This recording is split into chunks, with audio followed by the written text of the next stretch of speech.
أجمعين. اللهم صل على سيدنا محمد وعلى آل سيدنا محمد كما صليت على إبراهيم وعلى آل إبراهيم في العالمين إنك حميد مجيد. أعوذ بالله من الشيطان الرجيم. بسم الله الرحمن الرحيم.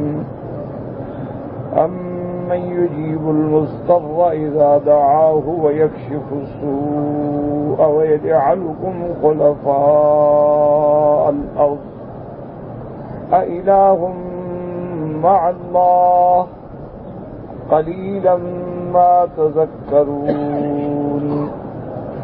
أمن يهديكم في ظلمات البر والبحر ومن يرسل الرياح بشرا بين يدي رحمته أإله مع الله تعالى الله عما يشركون. أمن يبدأ الخلق ثم يعيده ومن يرزقكم من السماء والأرض أإله مع الله قل هاتوا برهانكم إن كنتم صادقين. اللہ تبارک و تعالی نے ان آیات میں قدرت کاملہ، علم کامل، اختیار کامل کا ذکر فرمایا ہے. جیسا کہ الحمدللہ سورۃ النمل کی سابقہ آیات میں سب سے پہلے ہم نے قصہ حضرت سلیمان علیہ السلام پڑھا اور ان میں جو عبر اور حکم تھیں الحمدللہ ان کا ذکر ہوا. اور قصہ حضرت سلیمان علیہ السلام کے بعد اللہ نے قوم سمود کا ذکر فرمایا تھا کہ وَلَقَدْ أَرْسَلْنَا إِلَىٰ ثَمُودَ أَخَاهُمْ صَالِحًا کہ اللہ تبارک و تعالی نے حضرت صالح علیہ السلام کو قوم سمود کے پاس بھیجا. انہوں نے ان کو دعوت توحید دی، اللہ کے راستے کی طرف بلایا، لیکن وہ قوم جو تھی وہ تکذیب پہ اڑ گئی. اور ان کا دوسری جگہ مفصل قصہ موجود ہے کہ انہوں نے حضرت صالح علیہ السلام سے مطالبہ کیا کہ اگر آپ ہمیں معجزہ دکھلا دیں کہ اس پہاڑی سے ایک اونٹنی پیدا ہو، پھر اس اونٹنی بھی ایسی ہو جو فوراً دودھ دینے کے لیے تیار ہو، قریب الولادہ ہو، اور ہم اس کا دودھ پئیں تو پھر ایمان لائیں گے. حضرت صالح علیہ السلام نے سمجھایا لیکن قوم نہ مانی. آپ نے دعا کی اور اللہ تبارک و تعالی نے معجزے کے طور پہ اونٹنی عطا فرما دی. تو آپ نے قوم کو نصیحت کی کہ خبردار اب اس اونٹنی کو مت چھیڑنا، یہ تمہارے لیے امتحان ہو گیا. اب ایک دن جو ہے تم پانی پیو گے، ایک دن اونٹنی پانی پیے گی اور تم دودھ پیو گے. لیکن ان ظالموں نے اونٹنی کو بھی ذبح کر دیا اور آپس میں پروگرام بنایا کہ موسیٰ حضرت صالح علیہ السلام کو بھی ہم قتل کر دیں. لیکن اللہ نے فرمایا وَمَكَرُوا مَكْرًا وَمَكَرْنَا مَكْرًا وَهُمْ لَا يَشْعُرُونَ. انہوں نے بھی تدبیریں کی لیکن اللہ کی تدبیر کا کون مقابلہ کر سکتا ہے. اللہ تبارک و تعالی نے ان پہ عذاب بھیجا اور ان کو ہلاک و تباہ و برباد کر دیا.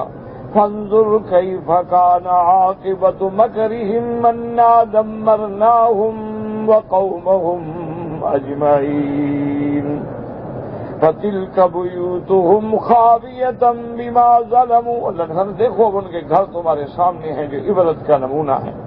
إن في ذلك لآية لقوم يعلمون. ان واقعات میں نشانیاں ہیں، علامتیں ہیں، عبرتیں ہیں ان لوگوں کے لیے جو علم رکھتے ہیں. اور جب قوم سمود پہ عذاب آیا تو اللہ نے حضرت صالح علیہ السلام اور ایمان والوں کو بچا لیا. وَأَنجَيْنَا الَّذِينَ آمَنُوا وَكَانُوا يَتَّقُونَ. اب اس کے بعد جو ہے اللہ تبارک و تعالی نے قوم لوط علیہ السلام کا واقعہ بیان کیا کہ حضرت لوط علیہ السلام کی جو قوم تھی وہ ظالم ایسے لوگ تھے کہ نعوذ باللہ انہوں نے عورتوں کو چھوڑ کے لڑکوں سے بدفعلی کا فاحشہ منکرہ اختیار کر لیا. اللہ تبارک و تعالی کے پیغمبر نے ان کو سمجھایا وَلُوطًا إِذْ قَالَ لِقَوْمِهِ يَتَأْتُونَ الْفَاحِشَةَ کہ تم ایک ایسا منکر کام کرتے ہو، وَأَنْتُمْ تُبْصِرُونَ، اور تم جانتے ہو کہ یہ گندگی ہے، تم جانتے ہو کہ یہ برائی ہے، اور یہ ایسا گندا فعل ہے کہ کوئی جانور بھی ایسی حرکت نہیں کرتا ہے۔ اور بعض علماء نے فرمایا کہ وَأَنْتُمْ تُبْصِرُونَ کا معنی یہ ہے کہ ایک تو لڑکوں سے بدفعلی کرتے ہو اور دوسرا آپس میں دیکھتے رہتے ہو۔ نعوذ باللہ، یعنی بے حیائی اس مقام پہ پہنچ گئی کہ کوئی حیا باقی ہی نہیں رہا۔ أَإِنَّكُمْ لَتَأْتُونَ الرِّجَالَ شَهْوَةً مِّن دُونِ النِّسَاءِ بَلْ أَنْتُمْ قَوْمٌ تَجْهَلُونَ۔ حضرت لوط علیہ السلام نے فرمایا کہ تم عورتوں کو چھوڑ کے مردوں سے اپنی شہوت رانی کرتے ہو، تم ہوگی جاہل قوم۔ فما كان جواب قومه إلا أن قالوا أخرجوا آل لوط من قريتكم إنهم أناس يتطهرون۔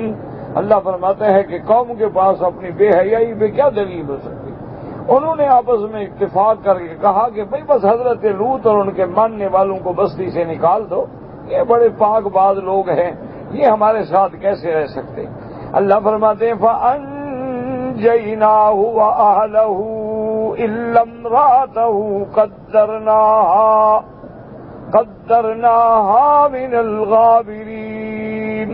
اللہ فرماتے ہیں کہ ہم نے لوط علیہ السلام کو اور ان کے اہل کو نجات دی، لیکن ان کی بیوی جو ہے وہ بھی ہلاک ہونے والوں کے ساتھ ہلاک ہو گئی۔ وجہ یہ تھی کہ ان کی بیوی کافرہ تھی اور اس کا قوم کے ساتھ رابطہ تھا، اسی نے جا کے قوم کو خبر دی تھی کہ آج لوط علیہ السلام کے گھر میں مہمان ہیں۔ اللہ نے ان کو ایسا عذاب دیا کہ ان کو زمین سے اٹھا کے الٹا مارا گیا اور پھر ان کے اوپر پتھروں کی برسات ہو گئی۔ وَأَمْطَرْنَا عَلَيْهِمْ مَطَرًا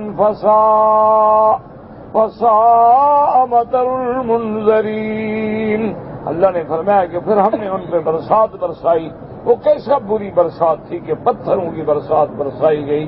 تو یاد رکھیں کہ لوطی جو ہوتا ہے فاعل و مفعول دونوں کی سزا یہ ہے کہ ان کو قتل کر دیا جائے، اور بعض ائمہ فرماتے ہیں کہ ان دونوں کی سزا یہ ہے کہ کسی اونچے پہاڑ سے، کسی مینارے سے ان کو گرایا جائے اور اوپر پتھروں کی برسات کر دی جائے جیسے ان کو اللہ نے عذاب دیا۔ تو یہ اتنا بڑا گھناؤنا جرم ہے، چاہے کوئی بندہ نعوذ باللہ اپنی بیوی کے ساتھ بھی ایسی غیر وضعی حرکت کرتا ہے تو وہ بھی ملعون ہے۔ حضور نے فرمایا اس شخص پہ اللہ کی لعنت ہے جو اپنی بیوی کو بھی غلط راستے سے استعمال کرتا ہے۔ اب اس کے بعد اللہ تبارک و تعالی نے حکم دیا اپنے پیارے نبی صلی اللہ علیہ وسلم، قُلِ الْحَمْدُ لِلَّهِ وَسَلَامٌ عَلَىٰ عِبَادِهِ الَّذِينَ اصْطَفَىٰ اللہ خیر اما یشرکون۔ اللہ نے فرمایا میرے نبی آپ اللہ کا شکر کریں کہ اللہ نے آپ کی امت کو عذاب خصب سے بھی بچایا ہے، عذاب مسخ سے بھی بچایا ہے۔ جیسے پہلی امتوں پہ عذاب آئے، اللہ تبارک و تعالی نے آپ کی امت سے عذاب اٹھا لیے ہیں، اور سلام ہے ان لوگوں پہ جن کو اللہ نے چن لیا ہے۔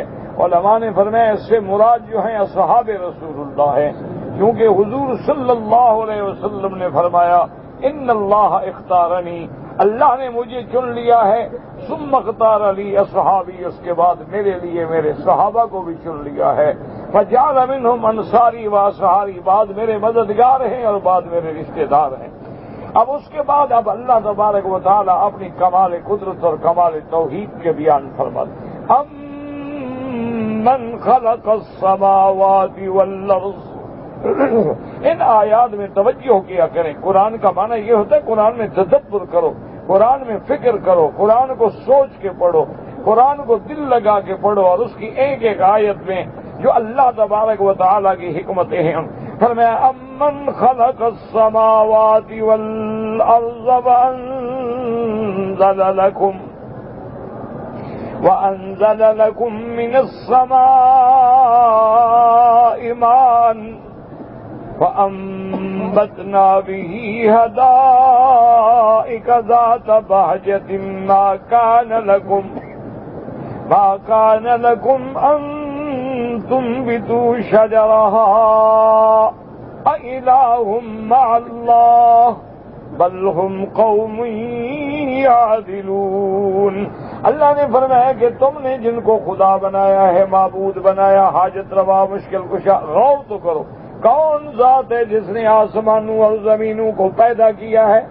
تو جو زمین و آسمانوں کے پیدا کرنے والا ہے تو وہی مشکل کشا، وہی حاجت روا، وہی مدبر ہے۔ وَأَنزَلَ لَكُم مِّنَ السَّمَاءِ مَاءً، اور وہ ذات جس نے آسمانوں سے تمہارے لیے پانی کو اتارا ہے۔ تو یاد رکھیں، کبھی آسمانوں سے براہ راست پانی اترتا ہے، آسمانوں پہ دریا ہے، اور کبھی اللہ بادلوں سے پانی اتارتے ہیں، اور کبھی اس پانی کو اللہ برف کی شکل میں پہاڑوں پہ جما دیتے ہیں، اور پھر پہاڑوں سے برف پگھلتی ہے اور ندی نالے بن کے بہتی ہے۔ وہ کون ہے جس نے پانی کو وَأَنزَلَ لَكُم مِّنَ السَّمَاءِ مَاءً فَأَنبَتْنَا بِهِ حَدَائِقَ ذَاتَ بَهْجَةٍ، اور کس نے اس پانی سے پھر زمین کے اندر تمہارے لیے باغات اگائے ہیں کہ پانی آتا ہے، درخت اگتے ہیں، کہیں آموں کے باغ ہیں، کہیں مالٹے کے باغ ہیں، کہیں سیب کے باغ ہیں۔ کون اگانے والا ہے؟ مَا كَانَ لَكُمْ أَن تُنبِتُوا شَجَرَهَا، تمہاری تو طاقت نہیں ہے کہ تم ایک درخت بھی اگا سکو۔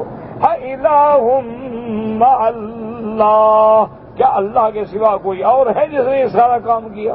تو صاف بات ہے کہ کوئی نہیں ہے۔ جو خود مخلوق ہو، جو خود مملوک ہو، جو خود عبد ہو، وہ کیسے خدا بن سکتا ہے؟ وہ کیسے حاجت روا بن سکتا ہے؟ أَإِلَٰهٌ مَّعَ اللَّهِ بَلْ هُمْ قَوْمٌ يَعْدِلُونَ۔ بعض علماء نے فرمایا اس کا ترجمہ یہ ہے کہ اتنے واضح دلائل کے بعد قوم جو ہے وہ راستے سے ہٹ رہی ہے، اور بعض نے فرمایا کہ دیکھو یہ سب کچھ جاننے کے بعد بل ہم قوم یعدلون، وہ اللہ کے ساتھ شریک کرتے ہیں، کہیں بتوں کی عبادت کرتے ہیں، کہیں آگ کی عبادت کرتے ہیں، کہیں وہ سورج کی عبادت کرتے ہیں، ان کو بھی معبود بنا رکھا ہے۔ اس سے بڑی جاہل قوم کون ہو سکتی؟ امن جعل الارض قرارا، کون ہے وہ ذات جس نے تمہارے لیے زمین کو مستقر بنایا، زمین کو جمع ہوا، ساکنہ ثابتہ، جس میں کوئی حرکت نہیں۔ اگر زمین میں حرکت ہوتی تو تم رہ نہ سکتے، اگر زمین زیادہ نرم ہوتی تو تم دھنس جاتے، اگر زمین زیادہ سخت ہوتی تو تم اس سے فائدہ نہ اٹھا سکتے۔ تو اس حالت میں زمین کو پیدا کرنے والی ذات کون ہے؟ وَجَعَلَ خِلَالَهَا أَنْهَارًا، اور وہ کیسی ذات ہے کہ جس نے زمین کے درمیان میں تمہارے لیے دریا جاری کر دیے۔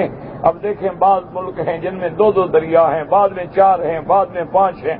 بنگلہ دیش میں تو 50 دریا ہیں، تقریباً 50 دریا ہیں۔ اچھا، ان کے رہنے والوں کو بھی نام نہیں آتے، اتنے دریاؤں کا کون نام یاد رکھے؟ بس 2-4 بڑے بڑے دریا جو ہیں وہ جانتے ہیں، ورنہ وہاں 50 دریا بہتے۔ فرمایا وَجَعَلَ خِلَالَهَا أَنْهَارًا وَجَعَلَ لَهَا رَوَاسِيَ وَجَعَلَ بَيْنَ الْبَحْرَيْنِ حَاجِزًا، اور کون ذات ہے جس نے زمین پہ بوجھ رکھ دیا پہاڑوں کا، پہاڑوں کو میخیں بنا دیا تاکہ میرے بندوں کے لیے زمین سکون والی بن جائے۔ وَجَعَلَ بَيْنَ الْبَحْرَيْنِ حَاجِزًا، اور وہ کون ذات ہے جس نے 2 دریاؤں کے درمیان میں ایک مانے بنا دیا ہے کہ ادھر میٹھا دریا ہے، ادھر کڑوا دریا ہے، لیکن مجال ہے کہ دونوں کا پانی مل جائے، کبھی نہ وہ اس میں ملتا ہے نہ وہ اس میں ملتا ہے۔ اچھا، خدا کی شان ہے کہ اگر کبھی طوفان بھی آ جائے تو یہ دریا کا پانی اس پہ چڑھ جاتا ہے، پھر واپس چڑھ جاتا ہے۔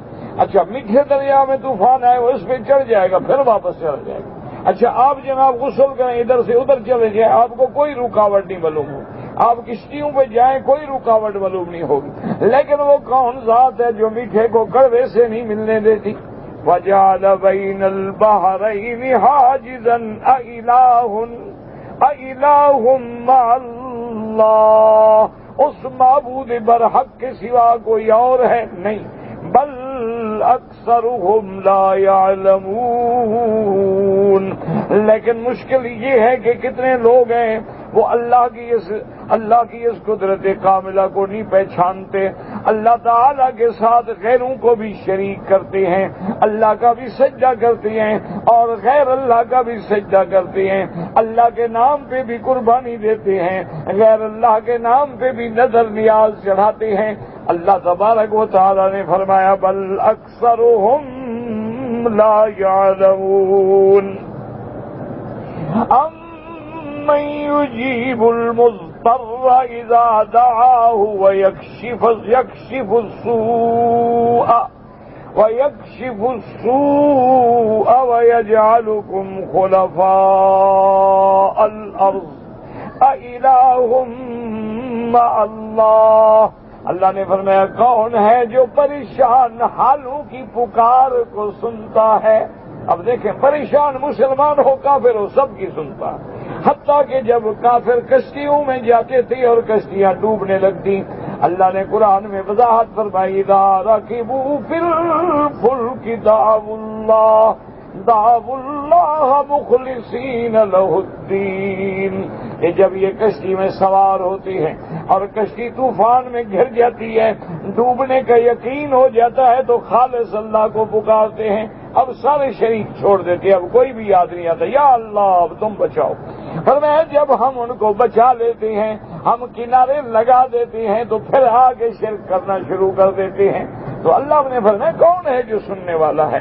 کافروں کی بھی وہی سنتا ہے، بدکاروں کی بھی وہی سنتا ہے، اور ہر مصیبت کے مارے کی بھی وہی سنتا ہے۔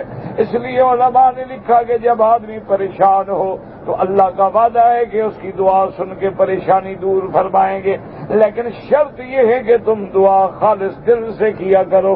وَيَجْعَلُكُمْ خُلَفَاءَ الْأَرْضِ، اور اللہ تبارک و تعالیٰ نے تمہیں زمین میں خلافت بخشی، تمہیں زمین میں ایک دوسرے کا خلیفہ بنایا، ایک کرنے کے بعد دوسرا کرنا آیا۔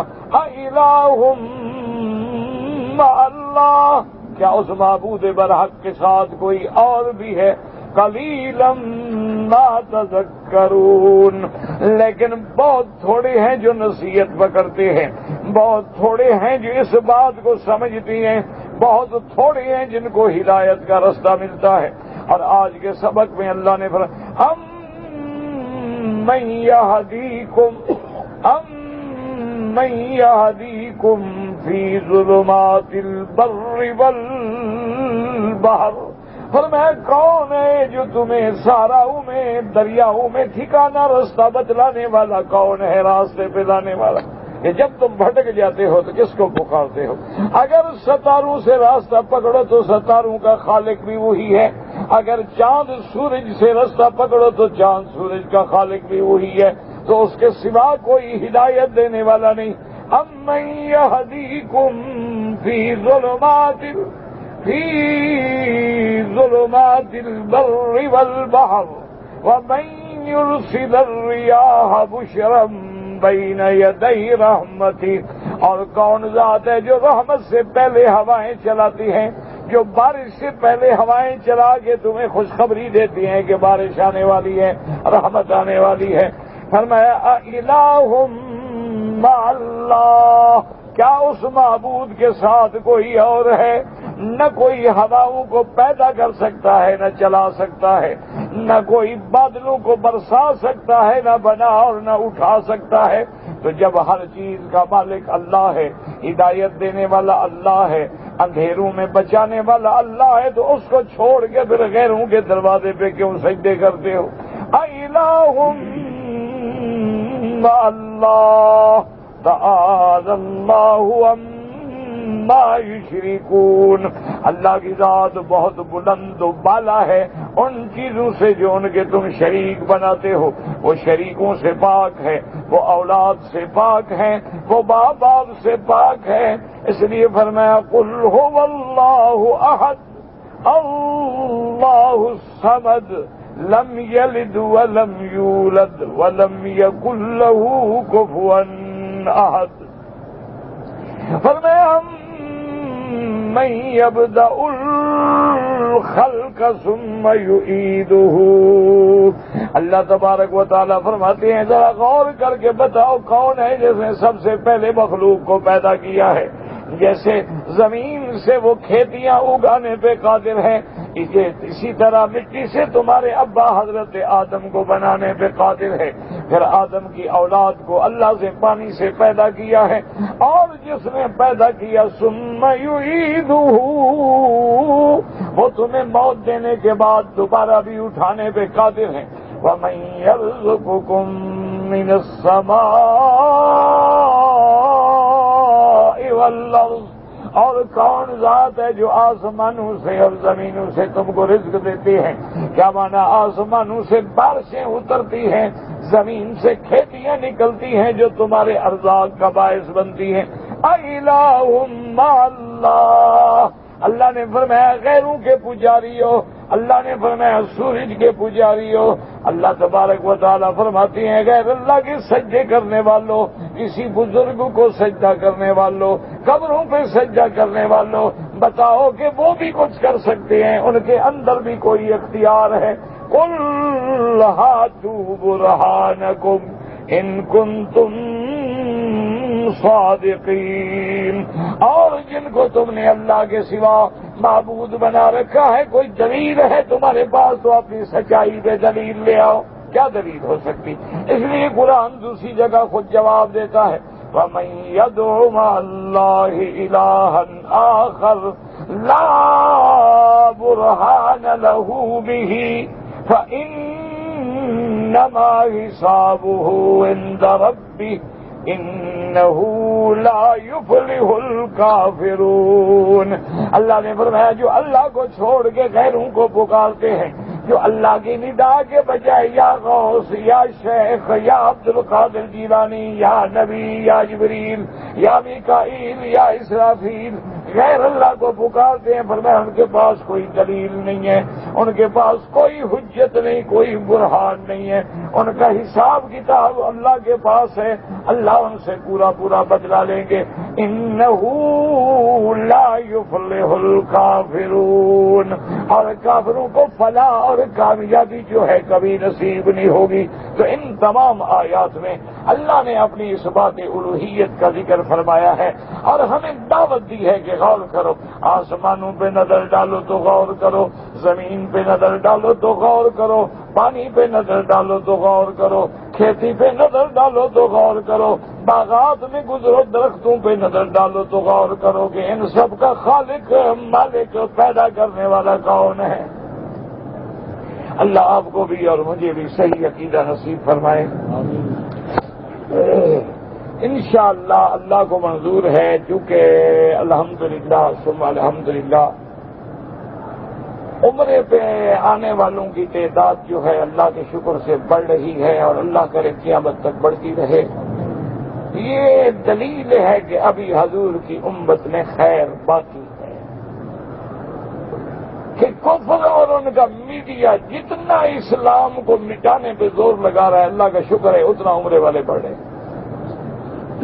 دیکھو نا، کبھی رمضان شریف میں ایسا رش ہوتا تھا، تو اسی طرح آپ دیکھیں کہ حج کا شوق بڑھ رہا، اسی طرح آپ دیکھیں کہ نوجوان لڑکے اور لڑکیوں کو دین کا علم حاصل کرنے کا شوق بڑھ رہا ہے، اور بلکہ کفار کے اپنے یورپ میں اور ان کے ملکوں میں ان واقعات کے بعد، ان حوادثات کے بعد سب سے زیادہ بکنے والی کتاب جو ہے وہ اللہ کا قرآن ہے۔ کافر بھاگ بھاگ کے قرآن خرید رہا ہے، پڑھو تو صحیح قرآن کیا کہتا ہے۔ تو چونکہ رش ہے اور لوگوں کو تکلیف ہوتی ہے، گزرنے والوں کو، طواف والوں کو، تو ہمارے ادارے نے فیصلہ کیا ہے کہ انشاءاللہ کل سے مغرب کے بعد درس جو ہے برآمدے میں ہوگا۔ یہ آپ سیدھا ادھر دیکھیں، ادھر چونکہ درس ہیں تو ادھر ذرا خالی جگہ ہے، تو ادھر جب آپ اوپر چڑھیں گے انشاءاللہ تو درس ہوگا۔ اسی طرح آپ جب ملک فہد سے باب ملک فہد سے اندر آئیں گے یا باب العمرہ سے آئیں گے، بس یہاں جہاں کھڑے ہیں نا اس سے سیدھا پیچھے انشاءاللہ اللہ تبارک و تعالی بہرحال قبول فرمائے۔ کیونکہ علماء نے لکھا ہے کہ سب سے پہلا حق جو ہے نا کعبۃ اللہ میں طواف کرنے والوں کا، انہوں نے استدلال کیا ہے قرآن سے کہ وَإِذْ بَوَّأْنَا لِإِبْرَاهِيمَ مَكَانَ الْبَيْتِ أَلَّا تُشْرِكْ بِي شَيْئًا وَطَهِّرْ بَيْتِيَ لِلطَّائِفِينَ، اللہ نے پہلے طواف کرنے والوں کا ذکر، تو اس لیے علماء کہتے ہیں کہ طواف کرنے والوں کا حق جو ہے چونکہ مقدم ہے لہذا ان کو آرام ملنا چاہیے۔ اور دوسری بات یہ ہے کہ درس تو ساری دنیا میں ہوتے ہیں، تقریریں بھی ساری دنیا میں ہوتی ہیں، خیراتیں بھی ساری دنیا میں ہوتی ہیں، لیکن طواف تو اللہ کے کعبے کے بغیر نہیں ہو سکتا۔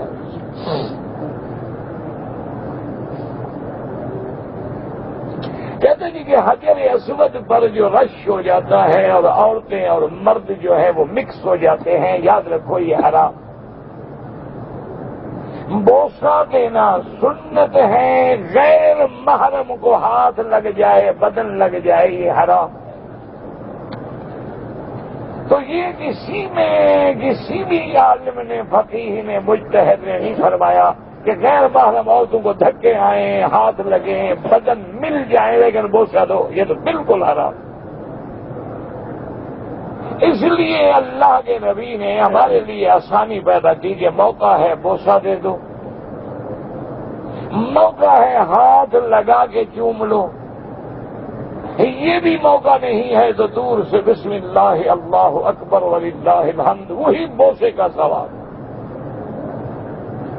اور یہ تو سچی بات جو ہے نا وہ یہ ہے کہ ہم تو تعمیل حکم کر رہے ہیں اور اپنے محبوب حبیب خدا کی سنت پہ عمل کر رہے ہیں، اسی لیے علامہ اقبال نے کہا تھا نا کہ تیرے بوسے کو ہم دیتے ہیں بوسہ حجر اسود پر، کہ محمد مصطفیٰ آپ نے جو بوسہ دیا ہے ہم تو اسی کو بوسے دے رہے ہیں نا، تیرے بوسے کو ہم دیتے ہیں بوسہ حجر اسود پر، وگرنہ ہم مسلمانوں کا کیا رکھا ہے پتھر میں، ہمارا کیا تھا ہم لوگ کے پتھر سے، یہ تو اللہ کے نبی نے بوسہ دیا تو سنت بن گیا، سارے کعبے کو بوسہ نہیں دیا تو نہ دینا سنت بن گیا، رکن یمانی پہ ہاتھ لگایا تو ہاتھ لگانا سنت بن گیا، تو یہ سنت ہے۔ اس لیے آپ قطعی طور پہ کوشش نہ کریں، لڑائی نہ لڑیں اور الٹی سیدھے لینے بنا کے کھڑے نہ ہوں، اور بلا وجہ موقع مل جائے الحمدللہ، نہ ملے الحمدللہ۔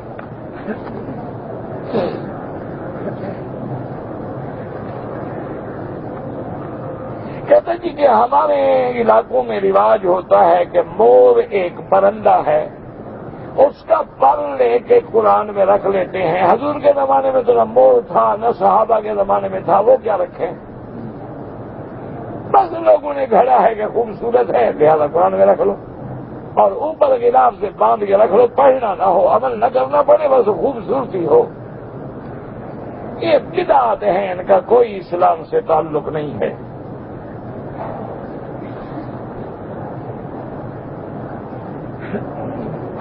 اگر کوئی عورت احرام باندھ کے مدینہ منورہ سے چلی ہے، راستے میں ان کے رشتہ داروں کا گھر ہے، وہاں وہ رکے ہیں، اور اس نے اپنا احرام کھول دیا 15 منٹ کے لیے اور بعد میں باندھ لیا، عورت کا احرام تو ہوتا نہیں، کھول کیا لیا؟ یہ جو رومال باندھتے ہیں تو یہ تو عورتوں نے خود کھڑا ہوا ہے، شریعت میں تو اس کا کوئی حکم نہیں، چاہے باندھو چاہے نہ باندھو۔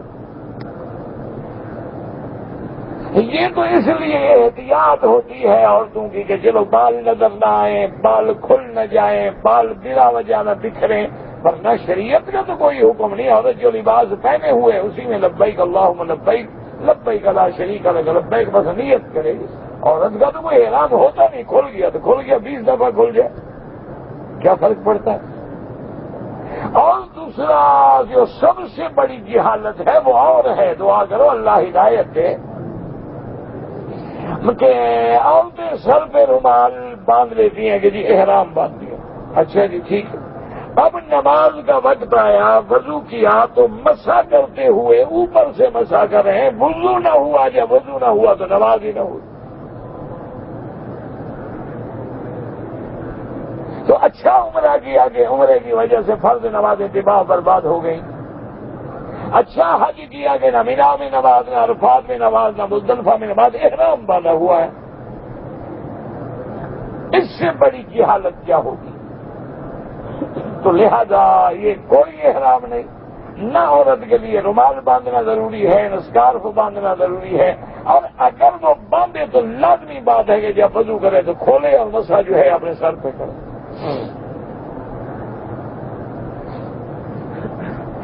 حضور صلی اللہ علیہ وسلم کی زیارت جو ہے کسی فاسق فاجر گناہ گار کو بھی خواب میں ہو سکتی ہے، ہو سکتی ہے۔ جب میرے آقا رحمت دو عالم زندہ تھے تو ابو جہل زیارت نہیں کرتا تھا، ابو لہب عتبہ عتیبہ شیبہ ربیعہ تمام مکے کے کافر جو ہیں وہ حضور کی زیارت نہیں کرتے تھے، تو اگر کافر زندگی میں زیارت کر سکتا ہے تو خواب میں کیوں نہیں زیارت ہو سکتی؟ خواب ہے، بہرحال اس میں زیارت ہو سکتی ہے، لیکن دعا یہ کرو کہ اللہ ہمیں حضور کی زیارت بھی نصیب فرمائے اور حضور کی سنت پہ چلنے۔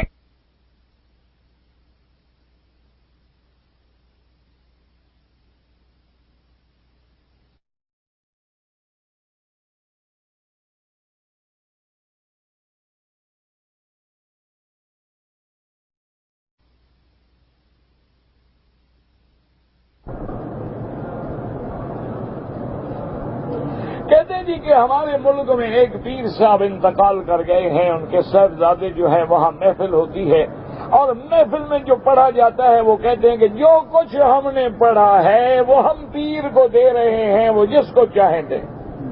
کیسے دے رہے ہیں پیر کو؟ وہاں پیر ہیں نہیں، جو پڑھا ہے کیسے دے رہے ہیں؟ ذرا یہ تو سمجھاؤ۔ ہاتھ سے دیتے ہیں، ڈاک میں بھیجتے ہیں، لفافہ کوریئر کے ذریعے بھیجتے ہیں، کیسے پہنچا رہے ہیں؟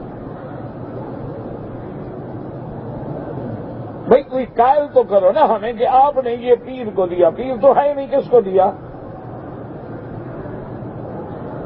پیر صاحب تو فوت ہو گئے۔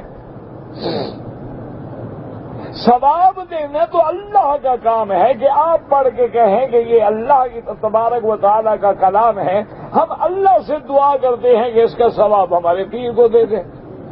وہ چاہے تو دے دیں گے، چاہے تو نہ دیں۔ چاہیں گے اگر ہمارا وہ پڑھنا قبول ہوگا تو ثواب ملے گا نا، اگر قبول ہی نہ ہو تو ثواب کیا ملے گا؟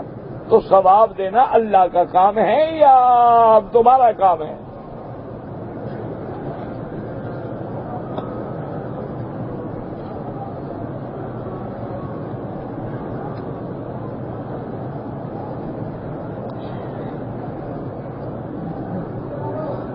کہتے ہیں جی کہ ایک آدمی ہے، اس نے اپنے بیوی بچوں کو بلایا ہے، وہ جب سے آئے ہیں بیچارے بیمار ہیں، پریشان ہیں، ڈاکٹر کہتے ہیں کوئی بیماری نہیں ہے، تو گھر بدل لو، اگر تمہیں شک ہے کہ گھر میں کوئی جن ون ہے تو گھر بدل لو، بات ختم، پریشان ہونے کی کیا ضرورت ہے؟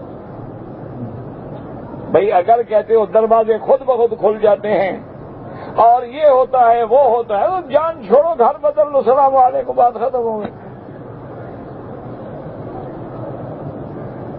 باقی مجھے تو یہ آتا شاتا نہیں کوئی جنوں کا نکالنا یا پڑھنا۔ کہتے جی کہ پاکستان سے کچھ لوگ جو ہیں پیسے دیتے ہیں کہ کبوتروں کو دانہ ڈالا جائے، بہرحال یا تو لیا نہ کرو، لیا ہے تو ڈالو، اب تمہاری ذمہ داری ہے، تم نے قبول کیا نا وہ پیسہ، بہرحال کوشش یہ کرو کہ اس جگہ ڈالا جائے جہاں گندم لوگوں کے پاؤں میں نہ آئے۔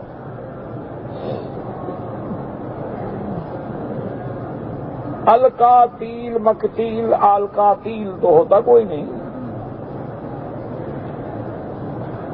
القاتل والمقتول تو ہوتا ہے، یہ القاتیل والمقتل پتہ نہیں کہ دوسرا پوچھنے کا کیا فائدہ جب لکھنا نہیں جانتے ہو؟ سمجھو کہ خاک میرا بھائی، ناراض تو ہو جاتے ہیں آپ۔ مانا یہ ہے کہ اگر دو آدمیوں میں جھگڑا ہو تو دونوں جہنمی ہوتے، کیوں؟ یہ اس کو مارنا چاہتا ہے، وہ اس کو مارنا چاہتا ہے، جس کا دا لگ گیا اس نے مار دیا، مارنا تو دونوں چاہتے ہیں نا۔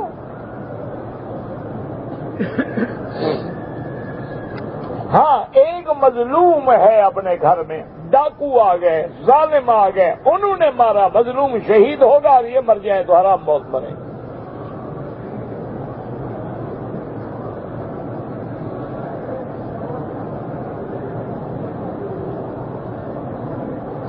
بہرحال ہم نے طواف کیا، صفا مروہ دوڑے، ہوٹل پہ چلے گئے، تو ہم نے کہا کہ کھانا وانا کھا کے بعد میں سر منڈائیں گے۔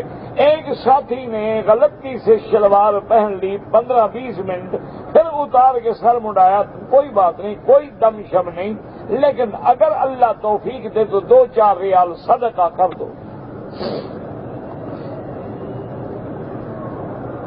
کہتے جی کہ وضو بنانے کے بعد کلمہ پڑھ کے انگلی اٹھاتے ہیں، کوئی حکم نہیں۔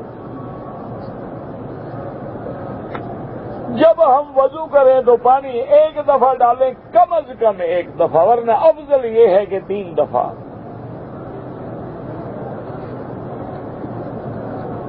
وضو کرنا ہو نا تو یہ ہمارے کالی برادری ہے نا تکرونی، ان سے سیکھیں ماشاءاللہ۔ یہ جو حرم کے چھوٹے گلاس ہیں اس میں پورا وضو کر لیتے ہیں، ان کا وضو عجیب ہوتا ہے، بس ہاتھ لگا کے بس اللہ قبول کرے، لیکن ہوتا بڑا عجیب ہے۔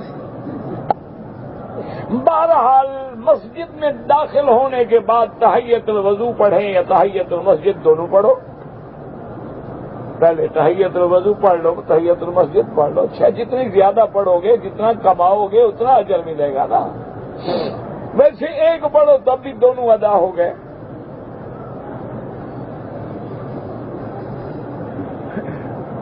ہم نے ایک آدمی کو 30,000 روپے دے کر زمین رہن لی ہے، ہر فصل پر ہم اس کو 200 روپے اجارہ دیتے، تو 30,000 روپے کیا ہے بھائی؟ زمین رہن کا معنی یعنی مستاجری دی ہے، اب وہ جو کمائے گا اس کا ہے، تمہارا تو 30,000 روپے ہے، تم نے لے لیا۔ یا اور کوئی مطلب ہے تو مجھے سمجھاؤ، مجھے سمجھ آئے تو جواب دوں نا۔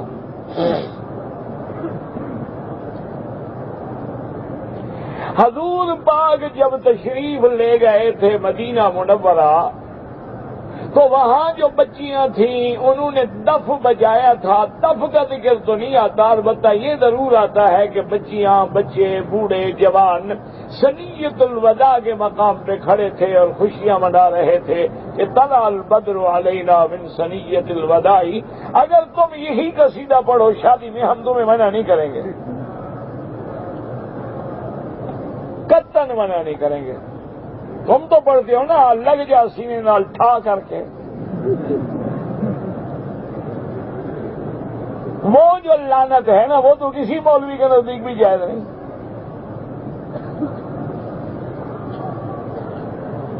یہ دلیل پکڑتے ہیں نا، بچیوں نے دف بجایا تھی، یہ بڑے بھی بجائیں نا جی، وہ تو محمد عربی جا رہے تھے، تم کس کی خوشی میں بجاتے ہو؟ کوئی مسئلہ پوچھتے، خدا کا خوف بھی دماغ میں رکھا کرو۔ یہاں آمنہ کا لال آ رہا ہو، رحمت دو عالم آ رہا ہو، بچیاں خوشی کر رہی ہیں تو کیا بنا ہے؟ اب یہ دلیل تھوڑی ہے کہ نعوذ باللہ ہم رقص کریں اور گانے گائیں اور گانے بجائیں اور پاپ میوزک سنیں۔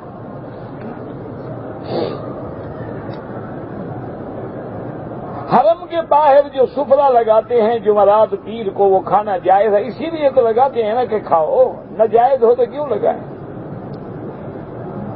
باقی یہ دیکھ لیا کرو، اصولی بات ہے، وہ افطار کے لیے ہے، روزے والے ہو بیٹھ جاؤ، روزے والے نہیں ہو تو پوچھ لو بھی مجھے روزہ نہیں ہے، اجازت ہے، بس کوئی بات۔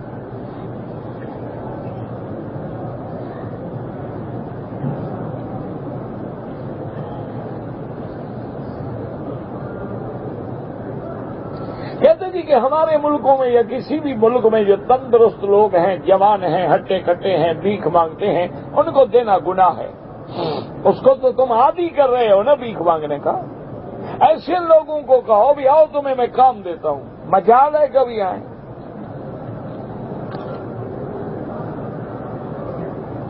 اگر احرام کی حالت میں ہم نے کولڈ ڈرنک پی لیا یعنی کوئی وپسی کوئی حرج نہیں، کچھ نہیں ہوتا۔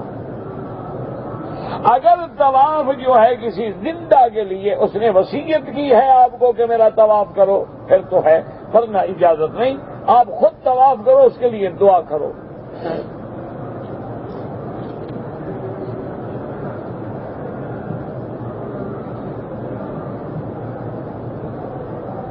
بہرحال گزارش یہ ہے کہ مٹی پاک نہیں ہے، مٹی پاک ہے۔ حضور نے فرمایا جعلت لی الارض مسجدا وطہورا، اللہ نے میرے لیے ساری زمین کو مسجد بنایا ہے اور پاک بنایا ہے۔ نبی کہتا ہے پاک ہے، تم کہو ناپاک ہے، تو ہم کیا کریں؟ اور فرمایا جعلت لی الارض مسجدا، اللہ نے ساری زمین میرے لیے مسجد بنا دی۔ کیا مانا کہ پہلے انبیاء کے زمانے میں نماز ما سوائے اس عبادت گاہ کے اندر کے ادا نہیں ہوتی تھی۔ یہ حضور کی امت پہ اللہ نے کرم کیا کہ جہاں کھڑے ہو نماز پڑھ لو۔ باقی جب تیمم کریں گے یا کوئی بھی عمل کریں گے تو نیت کریں گے۔ انما الاعمال بالنیات، ہر عمل جو ہے اس کی مدار نیت پہ ہے، نیت نہیں ہوگی تو عمل کیسے ہوگا؟ لیکن نیت کا معنی یہ نہیں ہوتا کہ آدمی زبان سے کہتا پھرے، نیت دل میں ہے بس اللہ اکبر۔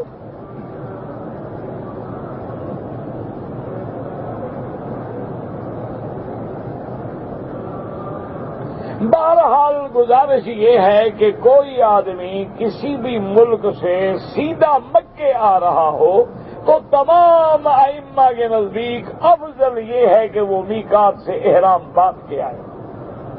فرق صرف اتنا ہے کہ امام ابو حنیفہ رحمۃ اللہ علیہ فرماتے ہیں کہ احرام نہ باندھا عمرہ بھی قضا کرنا ہوگا، دم بھی دینی ہوگی، اور امام احمد ابن حنبل رحمۃ اللہ علیہ فرماتے ہیں کہ آنے والے کی نیت اگر عمرہ تھا یا حج تھا پھر تو احرام ضروری ہے، لیکن آنے والا کوئی کمپنی میں ملازم تھا، کام پہ آ رہا ہے، ڈیوٹی پہ آ رہا ہے، احرام نہیں باندھا تو دم نہیں دینی ہوگی۔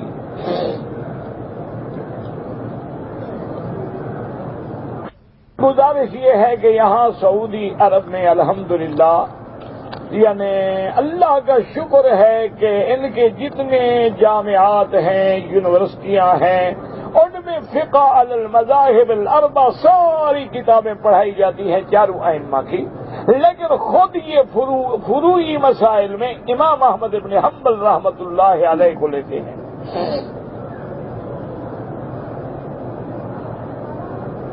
اگر ناپاک کپڑے ہیں تو باقی کپڑوں کے ساتھ دھوئیں نہیں، یا اگر دھوئیں تو بعد میں پھر پاک پانی سے سب کو دھوئیں۔ اکثر لوگ جو ہیں وہ ناف کے نیچے بال چھوڑ دیتے ہیں، یہ منع ہے۔ سنت الانبیاء والمرسلین ہے کہ آدمی ناف کے نیچے بال صفا رکھے، بغلوں میں بال صفا رکھے، اور زیادہ سے زیادہ 40 دن سے زیادہ نہ گزرنے دے۔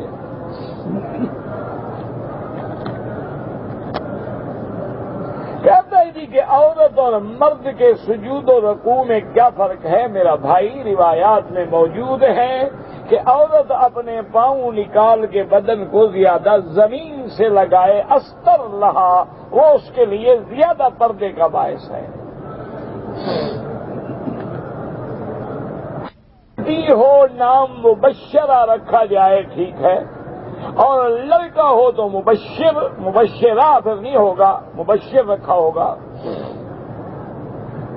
اگر ایک آدمی نے عمرہ کر لیا ہے، احرام صاف ہے، دوبارہ عمرہ کرنا چاہے تو اس احرام کی چادروں کو دھونا ہوگا۔ کیوں؟ گناہ کیا ہے اس نے، پہلا کام سے پلید ہو گئے وہ، یعنی اللہ نے عقل نہیں دیا ہے، کوئی برا کام کیا ہے تم کہ اس کو دھو۔ کیوں دھو؟ جب تک پاک ہیں 100 عمرہ کرو۔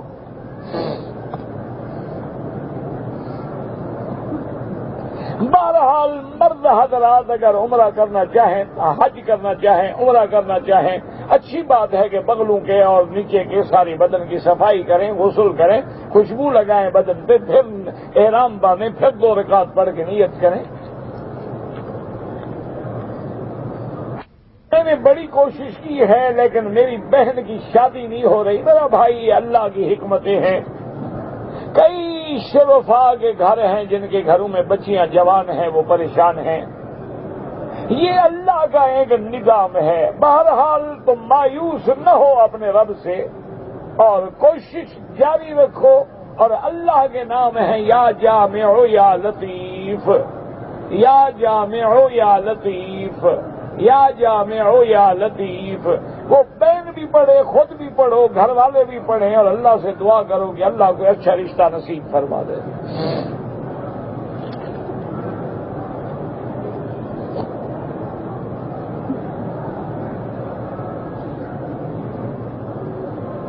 بہرحال کسی کے پاس آپ نے امانت رکھی ہے، لازم ہے کہ وہ امانت واپس کرے، یہ تھوڑا جھگڑا ہو جائے تو امانت کھا جائے۔ حرم شریف میں سو جانا جائز ہے، جس کے پاس جگہ نہ ہو، کمرہ نہ ہو، مکان نہ ہو، تکلیف ہو تو سو جائے، مجبور ہے کہاں جائے، ورنہ نہیں۔ یہ تو عبادت کی جگہ ہے، سونے کے لیے تو نہیں ہے نا۔ سونے میں تو پتہ نہیں ہوتا آدمی کا، اللہ رحمت فرمائے، ہوا خارج ہوتی ہے، ری خارج ہوتی ہے، اور کوئی حالت ہو جاتی ہے۔ ہاں ایک آدمی مجبور ہے، جیسے حضور کے صحابہ اصحاب صفہ جو تھے، سوتے بھی مسجد میں تھے، رہتے بھی مسجد میں تھے۔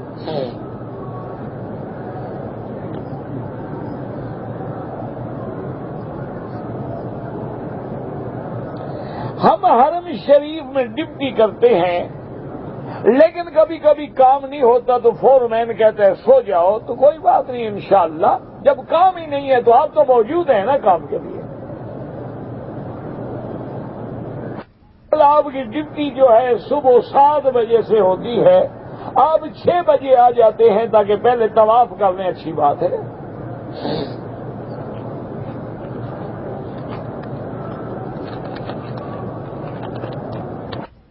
میں جو قربانی اور دم کا گوشت بیچتے ہیں، خریدنا ناجائز ہے۔ سید سعید الحسن شاہ بخاری، میں نے ان کی کتابیں نہیں پڑھی، مجھے کیا پتا۔ حدیث قدسی سے مراد یہ ہوتا ہے کہ فرمان اللہ کا ہے، اللہ نے نبی کو فرمایا کہ یہ لفظ فرما دو۔ مومن اور مسلمان میں اب سمجھو کوئی فرق نہیں، ورنہ اسلام ظاہری استسلام کا نام ہے، اور مومن جو ہے ایمان دل کا تعلق رکھتا ہے۔ سنت مؤکدہ اور واجبات میں کوئی فرق نہیں، صرف امام ابو حنیفہ رحمت اللہ علیہ فرماتے ہیں کہ سنت مؤکدہ چھوٹ جائے تب بھی قضا کرے، اور واجب چھوٹ جائے تب بھی قضا کرے۔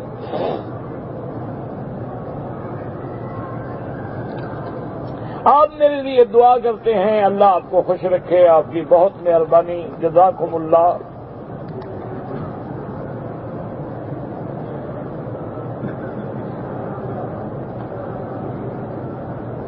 بہرحال زلزلے کے بعد جو مکان گرا ہے والد کا، اس کا جو اب معاوضہ ملے گا وہ بھی سارے وارثوں کا ہے، ایک بڑے بھائی کا تو نہیں ہے۔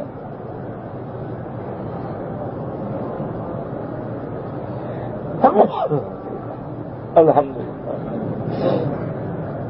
اصل میں تو نزلہ ہے، یہ بھی حدیث میں ہے کہ اگر کسی کو نزلہ زکام ہو تو کہہ دے نا مزکوم، مجھے نزلہ ہے، کیونکہ وہ بار بار چھینکے گا تو کتنے دفعہ کوئی کہے گا۔ بہرحال طواف کیا، نفل پڑے، زمزم نہیں پیا، کوئی بات نہیں، زمزم کا کیا تعلق ہے طواف سے؟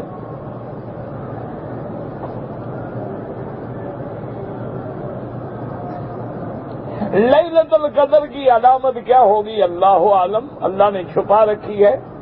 بعض علماء کہتے ہیں کہ صبح کا سورج جب نکلتا ہے تو نکلتے وقت اس کے اندر تیزی نہیں ہوتی، لیکن وہ بھی تو رات گزر گئی، ہمیں صبح کو پتہ چلا تو کیا فائدہ ہوا۔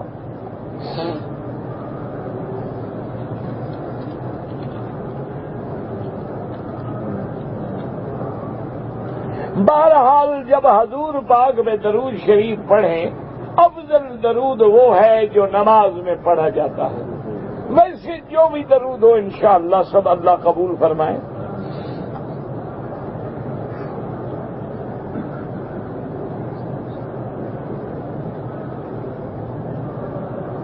بہرحال جس بستی میں آپ ہیں، جس مسجد میں، وہاں جماعت نہیں ہوتی، آپ جماعت کرایا کریں۔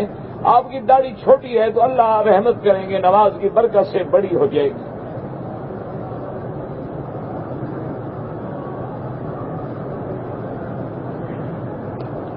اگر کوئی آدمی سوتیلی بیٹی کے ساتھ غلط حرکت کرتے ہوئے بوسہ لیتا ہے، توبہ کرے، استغفار کرے، ایسی باتیں کیا پوچھنی ہے؟ کچھ آدمی سنتے بھی شرم آتی ہے، ایسی بات ہو علیحدہ مل کے پوچھ لو۔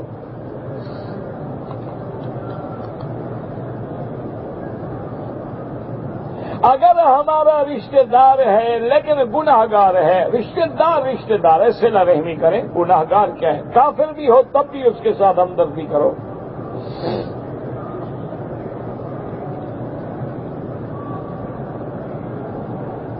ظلم کرنا اور ظلم سہنا، ہاں ظلم سہنا بھی ناجائز ہے، اگر تم دفاع کر سکتے ہو تو روکو، ظالم کا ہاتھ پکڑو۔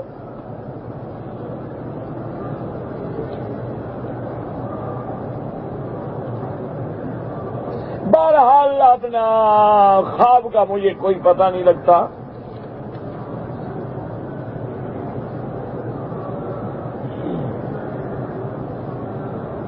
ہمارے اوپر بہت قرض ہے اور دن بدن بڑھتا جا رہا ہے۔ کیوں تم نے سود پہ قرض لیا ہے، بڑھتا جا رہا ہے، یا عادت ہو گئی ہے لینے کی؟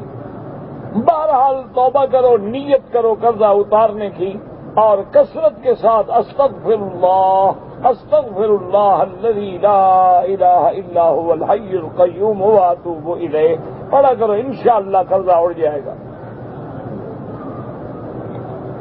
لیکن پہلے نیت ہی کرو کہ دینا ہے۔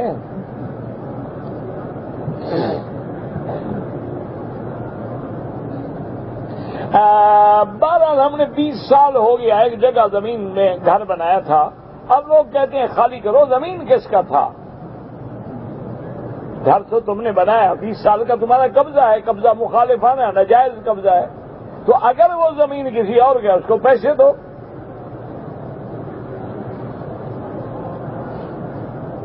سنی مسلمان سے کیا مراد ہے؟ جو حضور کی سنت پہ چلتا ہو۔ ائمہ اربعہ کے ماننے والے سب سنت پہ ہیں، یاد رکھو۔ مسجد نبوی میں جانے کے بعد 40 نمازیں پڑھنا جو ہے وہ زیارت سے کوئی تعلق نہیں، فضیلت ہے، ثواب ہے، اجر ہے، اللہ نصیب کرے۔ ورنہ آدمی اگر زیارت کر کے ایک دن میں چلا آئے کوئی بات نہیں۔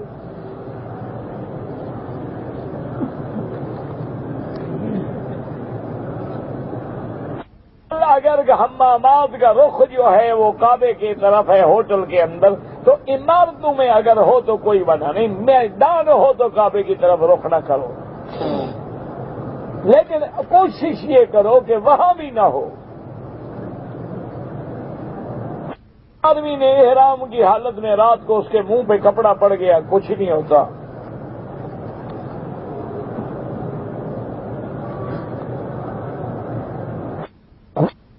استغفار پڑھیں۔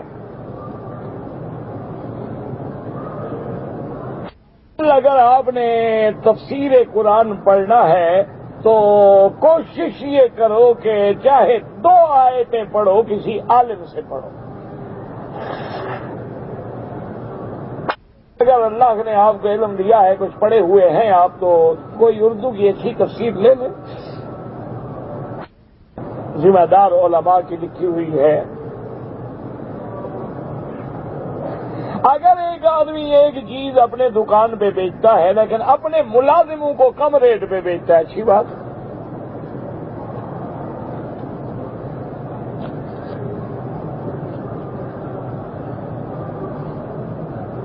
اگر ایک عورت احرام عمرے کی نیت کر کے آ گئی اور حیض آ گیا، اب وہ اپنے مکان پہ رہے، احتیاط کرے، وہ احرام میں ہے، خوشبو نہ لگائے، میاں سے بے تکلفی نہ کرے، اپنے بالوں کو بلا وجہ کنگیاں ونگیاں نہ کرے، جب پاک ہو جائے غسل کر کے سیدھی حرم آ جائے، طواف کرے، صفا مروا دوڑے اور بال کٹوا دے۔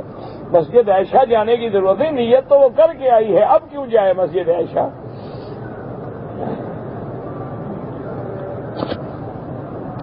قبرستان جانے کے بعد ان کے لیے دعا کریں، جائز ہے، ہاتھ اٹھا کے کریں، بغیر ہاتھ اٹھا کے کریں، سب جائز ہے۔ ظہر اور عصر اور عشاء کی جو پہلی رکعتیں سنتیں ہیں،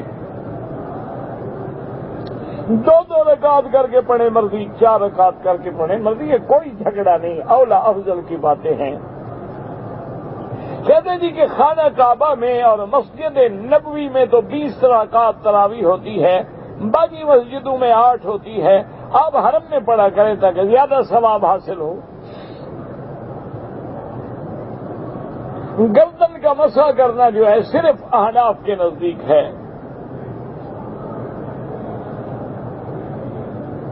ناخن کاٹنے کے بعد محفوظ کر کے کسی جگہ پھینکے جائیں، ایسے نہ پھینک دیں۔ عمرے کے اندر جب ہم طواف کرتے ہیں تو طواف کے پہلے 3 چکروں میں کندھا بھی نکالنا ہے اور رمل بھی کرنا ہے، باقی میں ضرورت نہیں ہے۔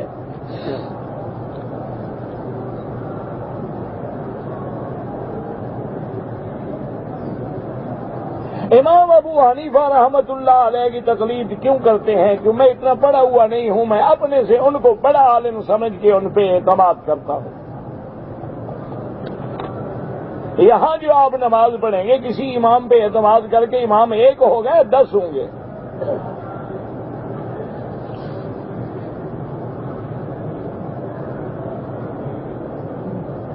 کچھ سنا ہے کہ حضرت آدم نے دیکھا تھا، تم نے سنا ہے، ہم نے نہیں سنا ہے۔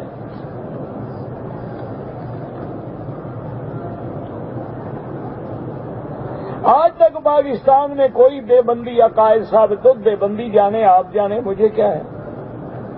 دیوبند زندہ ہے، ان کے مدرسوں والے زندہ ہیں، علماء زندہ ہیں، سوال لکھ کے جواب لو ان سے۔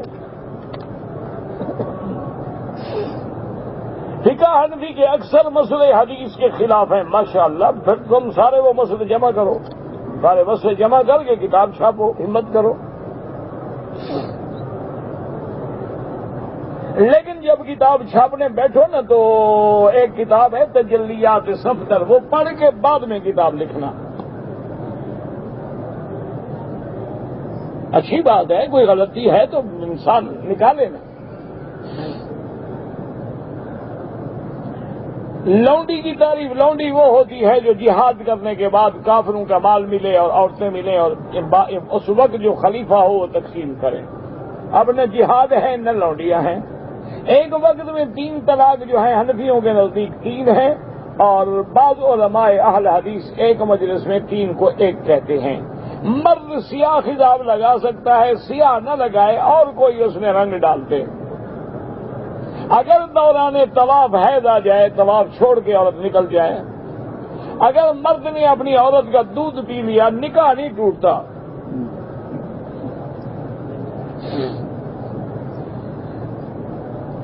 کہتے جی کہ خاوند جو ہے وہ اپنی بیوی کا بدن دیکھ سکتا ہے، کیوں نہیں دیکھ سکتا؟ اس کے لیے حلال ہے۔ اگر ہم طواف کر رہے ہیں اور اذان شروع ہو جائے تو ہمیں اذان کا جواب دینا چاہیے، بالکل دینا چاہیے۔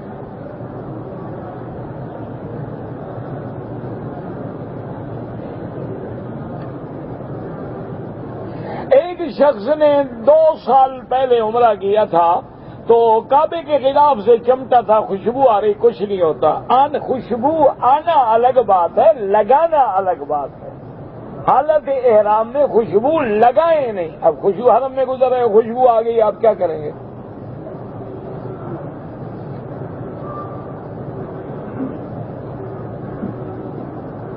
بہرحال عورت کی عادت جو ہے مثلا 7 دن ہے، اس نے 7 دن کے بعد غسل کیا لیکن پھر بلیڈنگ ہو گئی، پھر 2 دن کے بعد غسل کیا، پھر بلیڈنگ ہو گئی، تو 10 دن سے زیادہ حیض نہیں ہوتا، منع ہے، بیماری ہے، تو لہذا وہ غسل کرے، اپنا وضو کرے، نمازیں پڑھے، سب کچھ کرے۔ عائشہ سے احرام باندھنا شوافی اور احناف کے نزدیک جائز ہے، باقی ائمہ کے نزدیک ضرورت ہو تو جائے۔ تو سجدہ کرتے ہیں تو پاؤں اٹھا لیتے ہیں، بالکل نہیں اٹھانے چاہیے۔ انسان سجدہ جو ہے 7 اعضاء پہ کرتا ہے۔ آدمی نے طواف کر لیا ہے، صفا مروہ دوڑ لیا ہے، اس کی بیوی نے یا بہن ماں نے بھی کر لیا، اس کے بال کاٹے، کوئی حرج نہیں۔ اللہ ہر مسلمان کے بیٹے کو دین کا علم، دنیا کا علم نصیب فرمائے، ترقی دے، صالح بنائے، اپنے والدین کے لیے قرۃ عین بنائے۔ کے بارے میں حضرت گنگوہی کا کیا عقیدہ تھا اللہ عالم، ان کا فتویٰ چھپا ہوا ہے، پڑھ لیں۔ لیکن ساتھ جو ہے فقہ، جب آپ نے پڑھنا ہو نا تو اپنا فقہ ایک کتاب آتی ہے الابرار، وہ بھی پڑھ لینا صاحب۔ الرحمن علی العرش استویٰ، لیکن جیسے اس کی شان کو زیبا ہے۔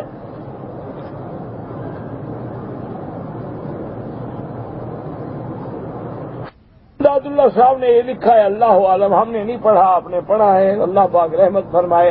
بہرحال تمام یہ بات یاد رکھو کہ تمام بزرگوں نے جو لکھا ہے ان سب کا جواب دینا میری ذمہ داری ہے. اور جب تم یہ